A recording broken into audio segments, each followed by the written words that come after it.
algumas das milhares de obras realizadas no regime militar. Estruturação das grandes construtoras nacionais. Crescimento do PIB de 14%. Construção de 4 portos e recuperação de outros 20. Criação da Eletrobras. Implantação do programa nuclear. Criação da Nuclebras e subsidiárias. Criação da Embratel e Telebrás. Antes, não havia orelhões nas ruas nem se falava por telefone entre os estados. Construção das usinas Angra I e Angra II. Desenvolvimento das indústrias aeronáutica e naval. Em 1971 o Brasil foi o segundo maior construtor de navios do mundo.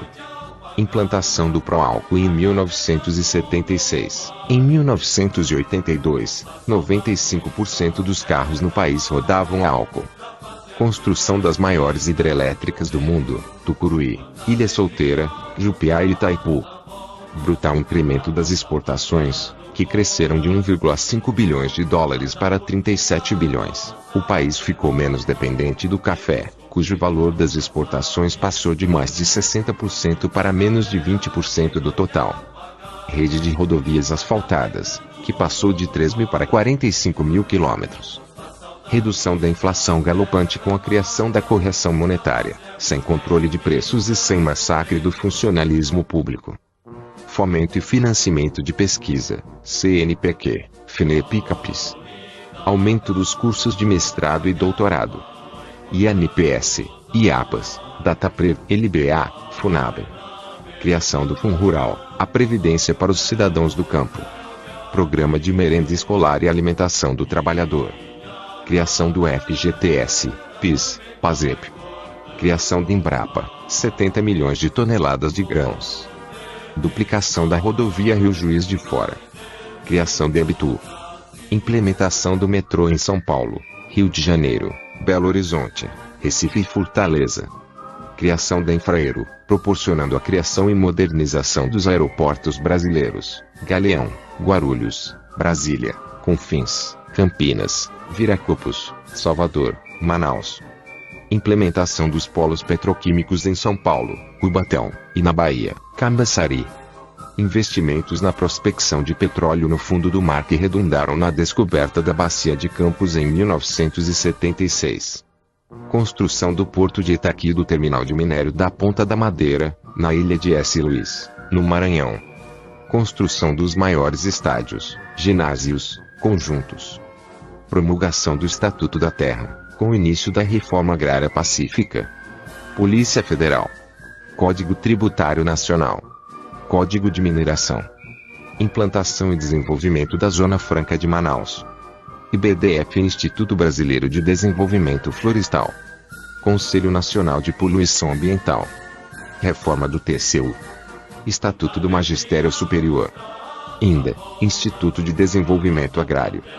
Criação do Banco Central, 1064. SFH, Sistema Financeiro de Habitação. BNH, Banco Nacional de Habitação. Construção de 4 milhões de moradias. Regulamentação do 13º salário. Banco da Amazônia. Sudão. Reforma administrativa, agrária, bancária, eleitoral, habitacional, política e universitária. Ferrovia da Soja. Rede ferroviária ampliada de 3 mil e remodelada para 11 mil km. Frota mercante de 1 para 4 milhões de TDW. Corredores de exportações de Vitória, Santos, Paranaguá e Rio Grande. Matrículas do ensino superior de 100 mil em 1964 para 1,3 milhões em 1981.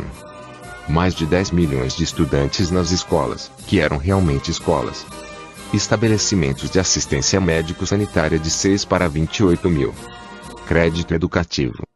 Projeto Rondon. Mobral. Abertura da Transamazônica com instalação de agrovilas. Asfaltamento da rodovia Belém-Brasília. Construção da usina hidrelétrica de Boa Esperança, no Rio Parnaíba. Construção da Ferrovia do Aço, de Belo Horizonte a Volta Redonda. Construção da Ponte Rio-Niterói. Construção da rodovia Rio-Santos, BR-101.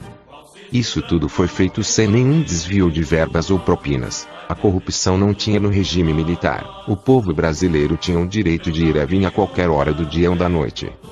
Quem queria implantar a ditadura no Brasil em 1964 foi o comunismo, só que as Forças Armadas intervirão a tempo. Veio um novo Brasil com ordem e progresso com o regime militar. Em 1985 as Forças Armadas entregaram o poder para o civil.